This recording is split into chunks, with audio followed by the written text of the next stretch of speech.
Hello friends, welcome to Sadhana science club. आज के इस लेक्चर में हम जो है कंटिन्यू करेंगे फिजियोलॉजी, यानी फिजियोलॉजी में उसका यूनिट जो है डाइजेशन, इसको जो है हम कंटिन्यू करेंगे। इसके पिछले लेक्चर में हमने जो है जो चीज़ें डिस्कस करी थी उसको एक बार फास्ट फॉरवर्ड रिवाइज करते हैं। तो सबसे पहले मैंने आपको क्या बताया था, जो डाइजेशन होता है ये एक कैटाबॉलिक प्रोसेस होता है, जहाँ पे जो बड़े बड़े मॉलिक्यूल होते हैं वो सिंपल मॉलिक्यूल में टूट जाते हैं। ये कहाँ पे टूटते हैं, कैसे टूटते हैं, किसके हेल्प से टूटते हैं, ये सारी चीज़ें हम इसी लेक्चर में नहीं, मतलब ये इसका जो भी 2-3 लेक्चर होगा उसमें जो है कंप्लीट करेंगे। तो हमने क्या देखा था, जो कार्बोहाइड्रेट होता है ये इसके सिंपलर फॉर्म यानी ग्लूकोज, गैलेक्टोज, फ्रक्टोज, इन सारी चीज़ों में टूट जाता है। प्रोटीन अमीनो एसिड में टूट जाता है। न्यूक्लिक एसिड नाइट्रोजनस बेस यानी शुगर में टूट जाता है। और लिपिड जो है वो ग्लिसरॉल प्लस फैटी एसिड इसमें जो है टूट जाता है। बात करें डाइजेस्टिव सिस्टम की, तो यहाँ पे क्या क्या प्रेजेंट होता है। सबसे पहले माउथ होता है, फिर यहाँ पे ईसोफेगस होता है, ईसोफेगस को ही फूड पाइप बोलते हैं। ट्रैकिया होता है, विंड पाइप, जो कि मतलब यहाँ पे ये हमारे डाइजेस्टिव सिस्टम में इंक्लूड नहीं है, बस यहाँ पे स्ट्रक्चर है तो मैंने आपको बता दिया था। फिर आता है स्टमक, फिर आता है ड्यूडेनम। उसके बाद ये तो हो गया स्मॉल इंटेस्टाइन। ड्यूडेनम भी स्मॉल इंटेस्टाइन का ही पार्ट होता है। जो हमारा लार्ज इंटेस्टाइन है इसके 4 पार्ट होते हैं, ascending colon, transverse colon, descending colon and sigmoid colon. तो ये हमने जो है डिस्कस कर लिया था। फिर मैंने आपको ये बताया था कि सबसे पहले यहाँ पे देखो, जो ईसोफेगस है और स्टमक है इनके बीच में होता है कार्डियक इंस्फिंक्टर, स्टमक और ड्यूडेनम के बीच में पाइलोरिक इंस्फिंक्टर, इलियम और लार्ज इंटेस्टाइन के बीच में इलियोसिकल वाल्व। और याद रखना, जो लीवर है, जो गॉल ब्लैडर है और जो पैंक्रियाज है, इन सब के डक्ट कहाँ पे ओपन होते हैं, ड्यूडेनम में। और जो पैरोटिड ग्लैंड होता है इसका डक्ट ओपन होता है माउथ में। तो ये भी आपको जो है क्लियर होगा। फिर देखो, हमने स्टमक के बारे में देखा। जो स्टमक होता है जे शेप का होता है, खाली स्टमक में फोल्ड होते हैं जिसको हम रेगी बोलते हैं। और ये जो है प्रेजेंट होते हैं बिलो डायफ्राम। तो यहाँ पे देखो, ये है डायफ्राम के नीचे है हमारा स्टमक जो है इसके 3 पार्ट, फंडस, कार्डियक, बॉडी। और ये कार्डियक इंस्फिंक्टर, पाइलोरिक इंस्फिंक्टर आपको समझ आ ही गया होगा। आगे देखते हैं। फिर मैंने आपको ये बताया था कहाँ पे किस चीज़ का डाइजेशन होता है। जैसे यहाँ पे देखो, माउथ में जो है क्या होता है, सलाइवरी एमाइलेज। स्टमक में पेप्सिन होता है जो कि प्रोटीन का डाइजेशन करता है। फिर यहाँ पे स्मॉल इंटेस्टाइन में पैंक्रियाटिक जो एंजाइम होते हैं वो हो गया pancreatic amylase, trypsin, chymotrypsin, carboxypeptidase, nuclease and pancreatic lipase. और बात करें स्मॉल इंटेस्टाइन की एंजाइम की, तो क्या क्या होती हैं, डाइसेक्राइडेज, डाइपेप्टाइडेज, कार्बोक्सीपेप्टाइडेज, न्यूक्लियोटाइडेज, न्यूक्लियोसाइडेज। तो ये सारी चीज़ें हमने जो है डिस्कस कर लिया था। अब इसके आगे जो है देखते हैं। अब हम यहाँ पे डिस्कस करते हैं गैस्ट्रिक सेल। गैस्ट्रिक टर्म किससे रिलेटेड है, स्टमक से, यानी हमारे स्टमक में क्या क्या सेल्स होते हैं, इनके क्या क्या फंक्शन होते हैं, ये सारी चीज़ें हम यहाँ पे डिस्कस करेंगे। तो स्टमक में यानी गैस्ट्रिक सेल में सबसे पहले आता है चीफ सेल, फिर यहाँ पे ऑक्सिंटिक सेल या फिर इसी को बोलते हैं पैराइटल सेल, फिर आता है गोबलेट सेल, उसके बाद आता है जी सेल जिसको हम बोलते हैं गैस्ट्रिन सेल। यानी ये जो जी सेल है वो जो है गैस्ट्रिन रिलीज करता है। अब देखो, जो चीफ सेल होता है, चीफ सेल का मेन फंक्शन क्या होता है, ये जो है रिलीज करता है पेप्सिनोजन। क्या रिलीज करता है, पेप्सिनोजन। पेप्सिनोजन क्या होता है, एंजाइम होता है। और याद रखना हमेशा, जिस भी एंजाइम के पीछे क्या लगा हो, GEN यानी जेन, नोजन, इस तरह से। तो ये जो है इनएक्टिव फॉर्म में होता है। किस में होता है, इनएक्टिव फॉर्म में होता है, यानी ये जो है अभी फंक्शन नहीं करेंगे जब तक एक्टिव नहीं होंगे।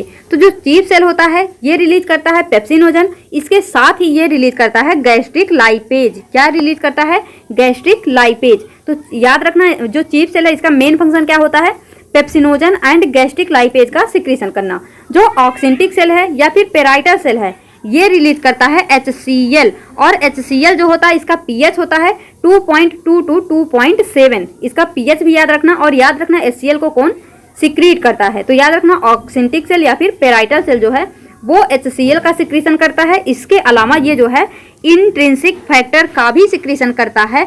और ये जो इंट्रिंसिक फैक्टर होते हैं ये किस लिए रिक्वायर होते हैं, एब्जॉर्प्शन ऑफ विटामिन B12। जो विटामिन B12 है उसका जो एब्जॉर्प्शन है वो होता है इंट्रिंसिक फैक्टर के थ्रू। अब देखो, जो HCl है क्या है, एक तरह का एसिड है। क्या है, एसिड है। तो एसिड क्या होते हैं, तीक्ष्ण होते हैं, मतलब अगर कहीं पे गिर जाए तो वो हमको जला भी देते हैं। तो इस तरह से तो हमारा स्टमक जल जाना चाहिए।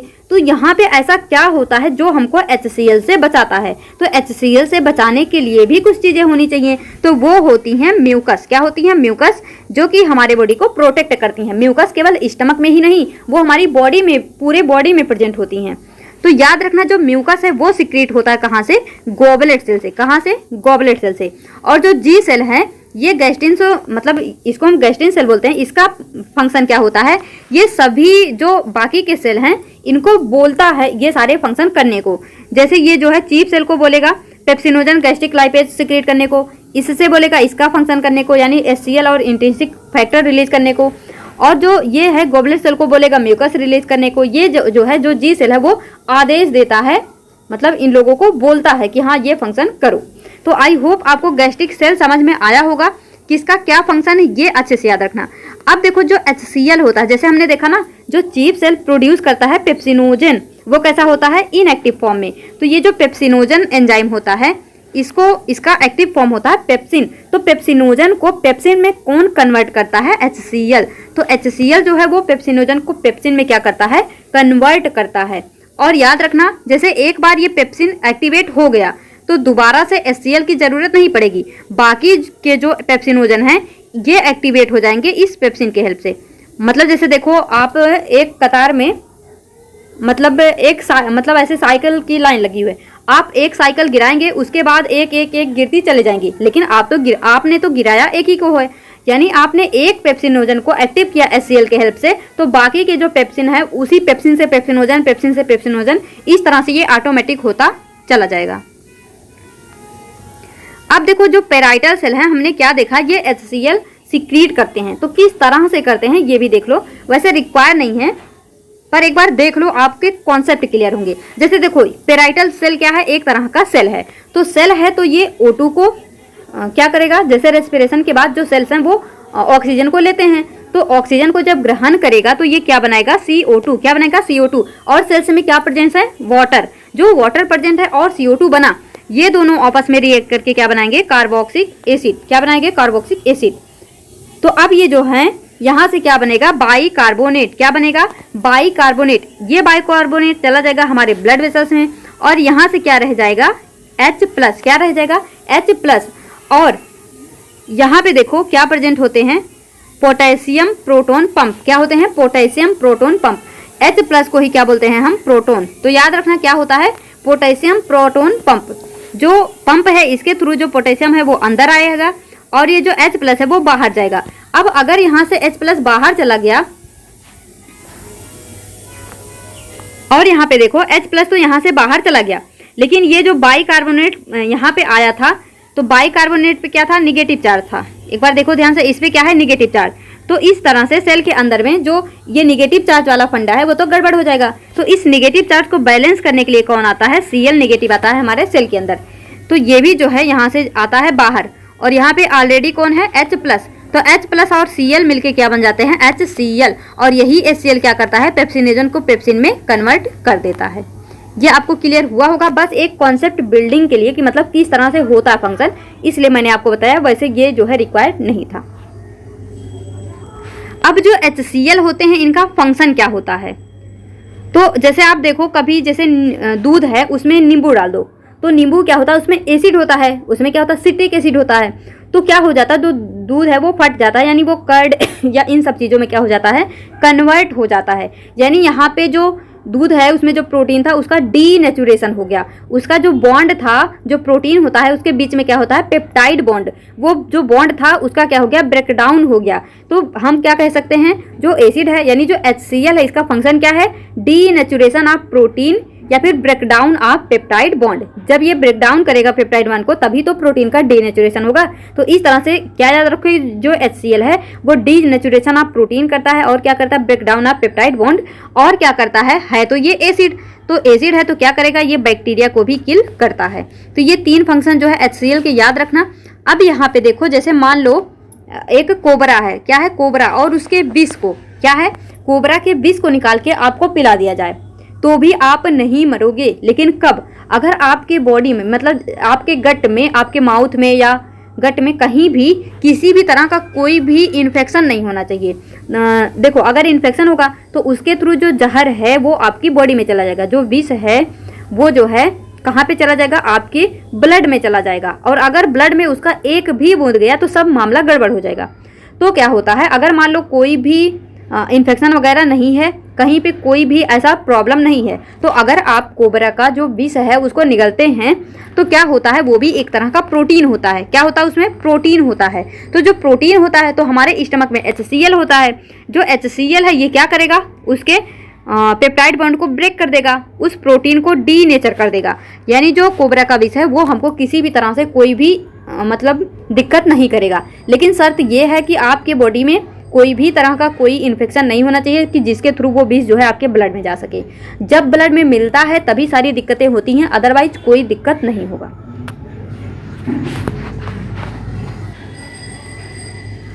अब देखो HCl कैसे सिक्रीट होता है।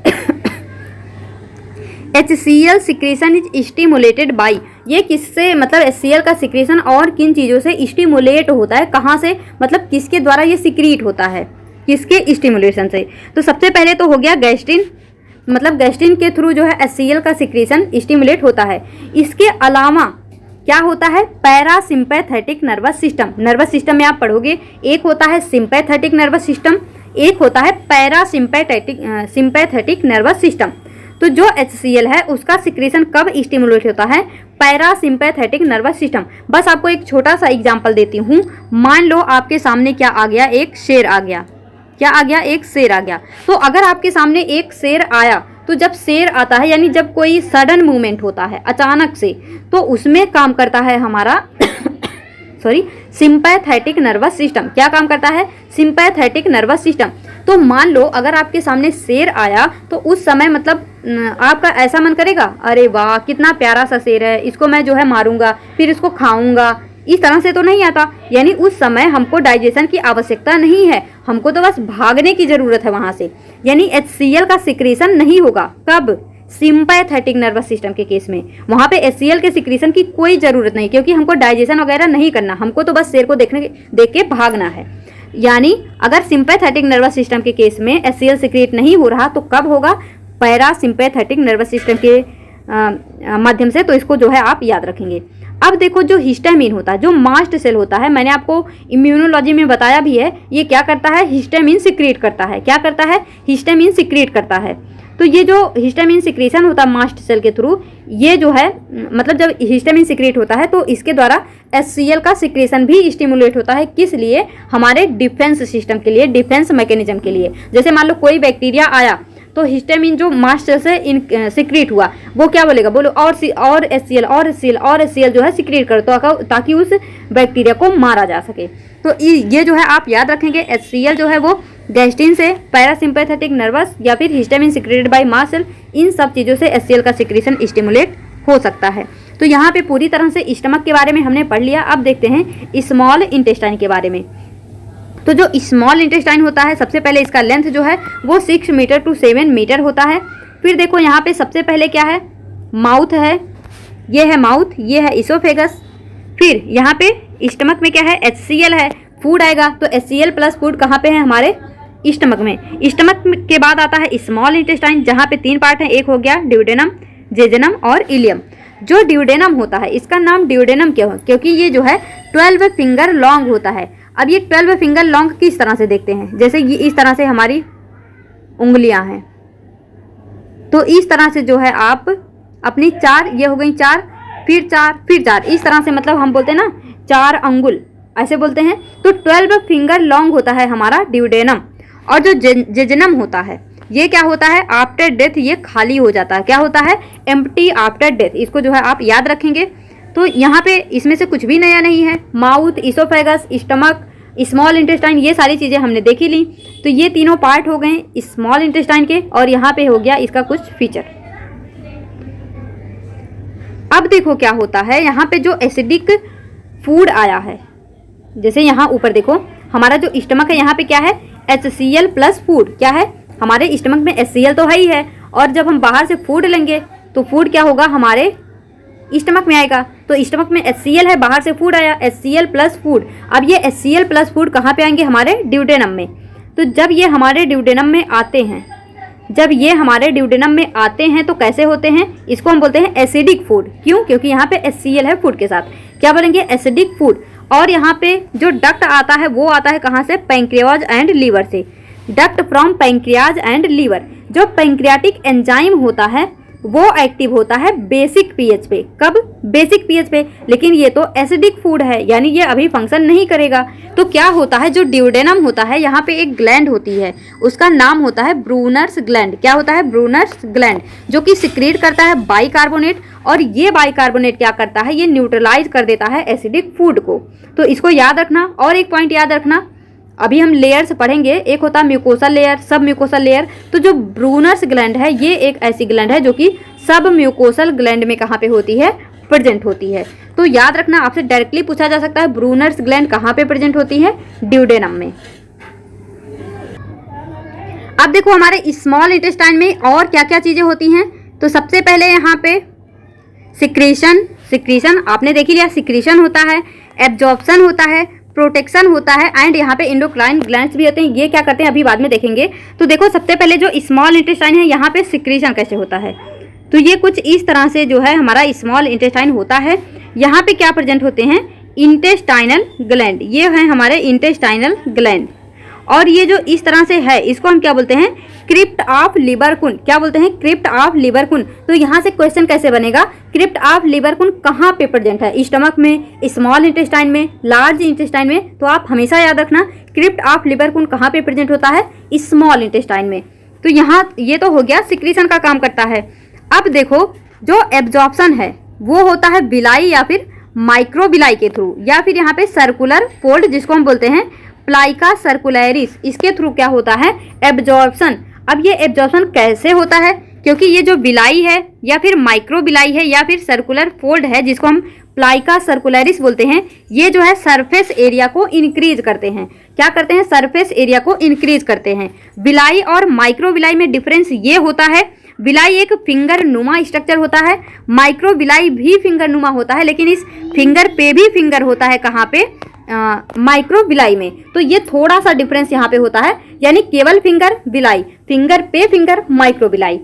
तो ये चाहे वो बिलाई हो, माइक्रोबिलाई हो या फिर सर्कुलर फोल्ड हो, इनका फंक्शन होता है इंक्रीज सरफेस एरिया। क्या होता है? Increase surface area. और देखो यहाँ पे स्मॉल इंटेस्टाइन क्या करता है? प्रोटेक्शन का भी काम करता है। कैसे? जो गॉबलेट सेल होते हैं वो म्यूकस रिलीज करते हैं, और जो पेनेट सेल होते हैं ये रिलीज करते हैं लाइसो एंजाइम। क्या रिलीज करते हैं? लाइसोजाइम। लाइसोजाइम क्या करता है? Kill bacteria. ये जो है बैक्टीरिया को किल करने का काम करते हैं, यानी इस तरह से ये जो है प्रोटेक्शन का काम करते हैं। अब अगर हम बात करें इंडोक्राइन की, तो जो इंडोक्राइन होता है ये क्या क्या रिलीज करता है? यहाँ से सबसे पहले एस सेल क्या रिलीज करता है? एस सेल CCK यानी कोलियोसिस्टोकाइन। फिर यहाँ पे GIP क्या होता है? GIP। जो एस सेल है ये जो है स्टिमुलेट करता है किसके सिक्रीशन को? Pancreas to release bicarbonate. यानी जो एस सेल है ये स्टिमुलेट करता है पैंक्रियाज को किस चीज के सिक्रीशन के लिए? बाइकार्बोनेट के। तो याद रखना इसको ऐसे SBI। क्या याद रखेंगे? SBI यानी एस सेल बाइकार्बोनेट के सिक्रीशन को इंक्रीज करता है। तो SBI जो एस सेल है वो बाइकार्बोनेट के सिक्रीशन को इंक्रीज करता है। जो CCK है ये क्या करता है? यहाँ पे देखो ये है पैंक्रियाज और ये है गॉल ब्लैडर। तो ये जो है CCK stimulate pancreas to secrete enzyme. ये जो है पैंक्रियाज को स्टिमुलेट करता है एंजाइम के सिक्रीशन के लिए। अभी हमने देखा था पैंक्रियाटिक एंजाइम क्या क्या होते हैं, तो उन सब एंजाइम के सिक्रीशन के लिए पैंक्रियाज को कौन स्टिमुलेट करता है? CCK कोलियोसिस्टोकाइन। अब देखो जो गॉल ब्लैडर होता है ये क्या करता है? जो CCK होता है ये गॉल ब्लैडर के एम्प्टी होने में हेल्प करता है। क्या करता है? एम्प्टाइंग ऑफ गॉल ब्लैडर। अब जो GIP होता है इसका जो फुल फॉर्म है वो क्या होता है? Glucose dependent insulinotropic polypeptide. क्या होता है? Glucose dependent insulinotropic polypeptide. ये क्या करते हैं? ये इंड्यूस करते हैं इंसुलिन के सिक्रीशन को। इंसुलिन क्या काम करता है ये जो है हम पढ़ेंगे जो है उसमें हॉर्मोन्स वाले में। तो अब देखो जो एंडोक्राइन है वो क्या क्या रिलीज करता है? S cell, CCK and GIP।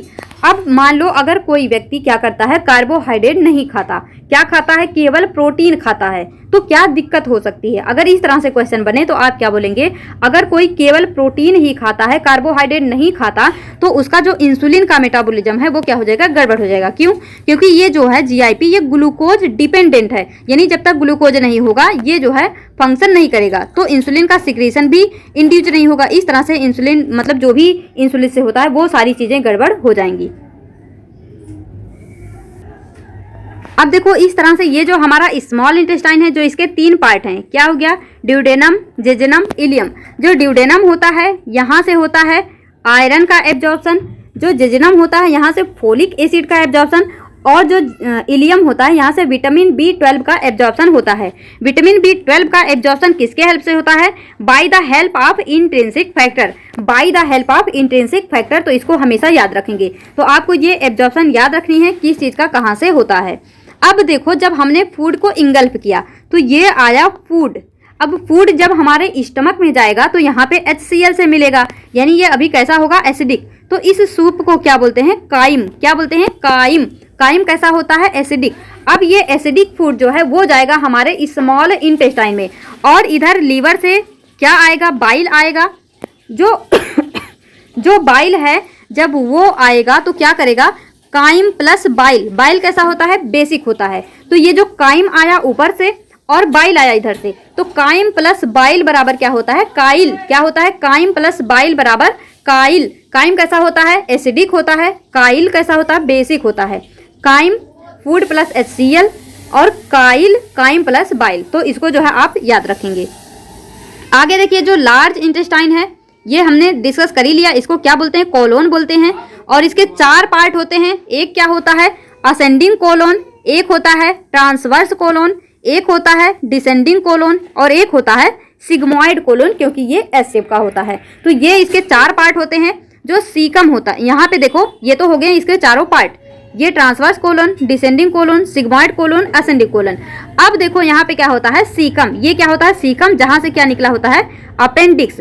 जो सीकम होता है यहाँ पे रहते हैं सिम्बायोटिक बैक्टीरिया। क्या रहते हैं, सिम्बायोटिक बैक्टीरिया। और ये जो अपेंडिक्स है ये क्या होता है, सेकेंडरी लिम्फॉइड ऑर्गन।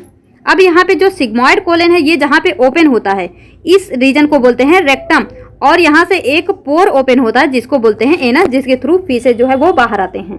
तो ये हो गया हमारा लार्ज इंटेस्टाइन का मतलब इसके पार्ट और सारी चीजें। अब ये जो सीकम होता है यहाँ पे जो सिम्बायोटिक बैक्टीरिया रहते हैं, जैसे मान लो इन बैक्टीरिया का नंबर कम हो गया, क्या हो गया, इन बैक्टीरिया का नंबर कम हो गया। अगर इन बैक्टीरिया का नंबर कम हो जाएगा तो जो अनडाइजेस्टेड फूड है वो यहाँ पे चिपकने लगेंगे, इसके वॉल से चिपकने लगेंगे। और अगर ये चिपकने लगेंगे तो मैंने आपको क्या बताया, जो लार्ज इंटेस्टाइन है वो वाटर प्लस मिनरल का एब्जॉर्प्शन करता है। तो अगर इसके वॉल पे कुछ चिपक गया तो जो वाटर है वो एब्जॉर्ब हो ही नहीं पाएगा। तो यहाँ पे क्या हो जाएगा, ये हमारे फीसेस के थ्रू पानी जो है ज्यादा अमाउंट में बाहर आएगा, जिसको हम क्या बोलते हैं, क्या हो गया, डायरिया। क्या हो गया, डायरिया। तो ये सारे पॉइंट आपको क्लियर हुए होंगे। अब आगे देखते हैं। तो यहाँ पे देखो small intestine and large intestine में डिफरेंस क्या होता है। जो डायमीटर होता है स्मॉल इंटेस्टाइन का स्मॉल होता है, लार्ज इंटेस्टाइन का लार्ज होता है। तो ये तो सिंपल सा हो गया। बात करें डाइजेशन की, डाइजेशन कहाँ पे होता है, स्मॉल इंटेस्टाइन में। डाइजेशन कहाँ पे नहीं होता है, लार्ज इंटेस्टाइन में। एब्जॉर्प्शन की बात करें तो एब्जॉर्प्शन होता है स्मॉल इंटेस्टाइन में कार्बोहाइड्रेट का, प्रोटीन का, लिपिड का, न्यूक्लिक एसिड का। और जो लार्ज इंटेस्टाइन है यहाँ पे एब्जॉर्प्शन होता है वाटर का प्लस मिनरल का। विलाई की बात करें तो विलाई जो है स्मॉल इंटेस्टाइन में प्रेजेंट होती है लेकिन लार्ज इंटेस्टाइन में अब्सेंट होती है। बात करें क्रिप्ट की तो क्रिप्ट जो है small intestine plus large intestine दोनों में ही प्रेजेंट होता है। लेकिन डिफरेंस बस इतना है, जो स्मॉल इंटेस्टाइन में क्रिप्ट है वो जो है मोर फंक्शनल है, जबकि जो लार्ज इंटेस्टाइन में क्रिप्ट है वो मोर फंक्शनल नहीं है, मतलब उसका बहुत ज़्यादा फंक्शन नहीं है। लेकिन स्मॉल इंटेस्टाइन में जो क्रिप्ट है उसका ज़्यादा फंक्शन है, हम कह सकते हैं वो मोर फंक्शनल है।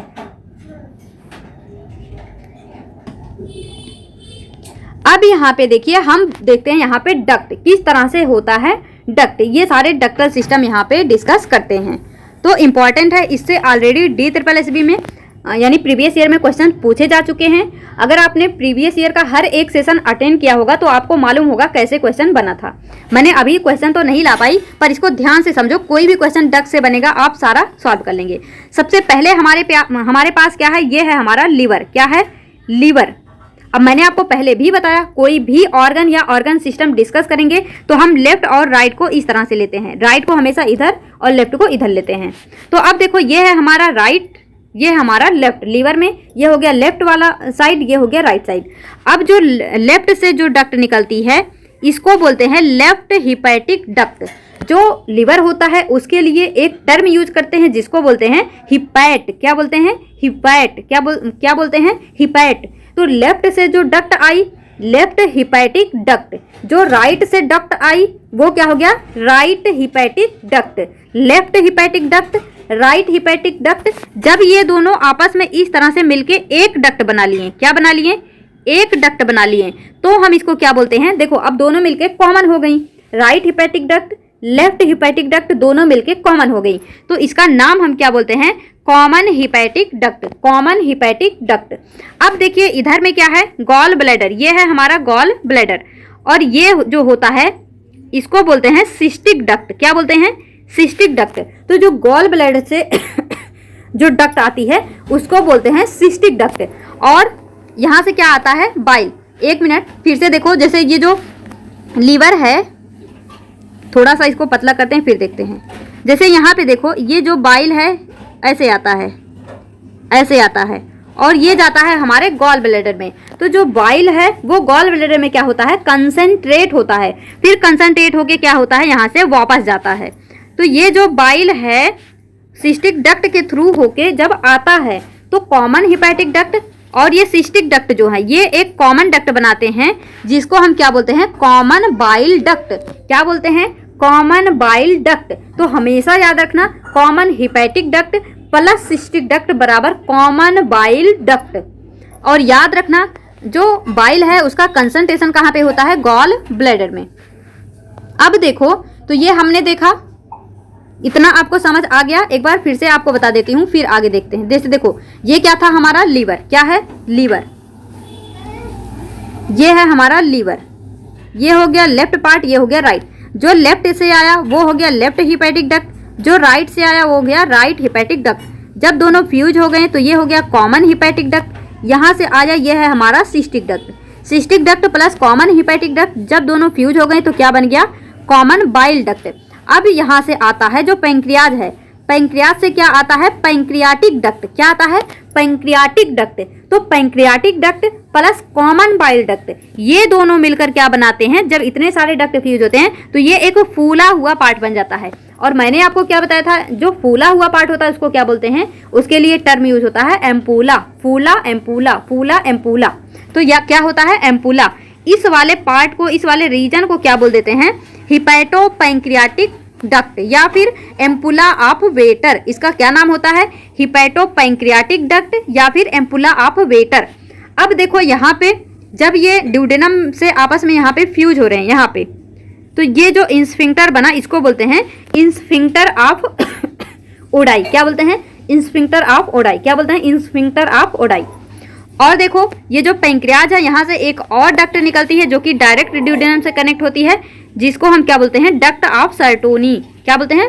Duct of Santorini. क्या बोलते हैं? Duct of Santorini. और ये जो पैंक्रियाटिक डक्ट था इसी को हम क्या बोलते हैं? Duct of Wilson. क्या बोलते हैं? Duct of Wilson. क्या बोलते हैं? Duct of Wilson. I hope अब आपको जितने भी यहाँ पे डक्ट हैं सब कुछ अच्छे से क्लियर हुआ होगा।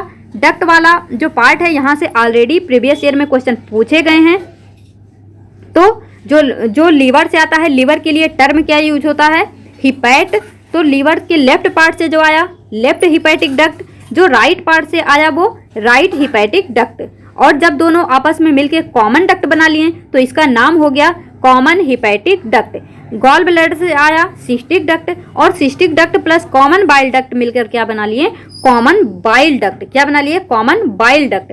अब जैसे पूछो, कभी कभी क्या बोलते हैं कि बाइल को रिमूव कर दिया गया। मान लो बाइल को रिमूव कर दिया गया तो क्या होगा?